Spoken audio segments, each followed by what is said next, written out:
gospel ay, ibig sabihin ay magandang balita, ebanghelyo. Nakuha ito sa Griko na salita na eulahilion. O ibig sabihin ay message.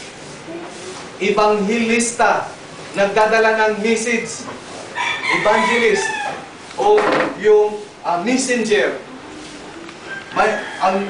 Siyempre, hindi ka pwedeng maging messenger kung wala kang message. Ako ay nagiging tagatakbo ng opisina ng Chowking sa aming maintenance papunta sa head office. May dala-dala akong mensahe. Kung minsan, dadala ako chiki. Kaya pagbalik ko sa galing sa head office, na sa maintenance, sabi, yung chiki natin. Kasi kailangan namin ng operational funds sa maintenance. Sabi ko, inintay ko mo yun, sir eh. Hindi nga ako umalis sa head office na hindi ko dala yung chiki. Kasi yun ang gagamitin namin pundo doon sa maintenance. Ganun po ang gusto ng Panginoon. Mayroon tayong mensahe. At sa serye nating tinatalakay ngayon ay nais kong basahin natin yung nasa chapter 1 verse 40 na po tayo.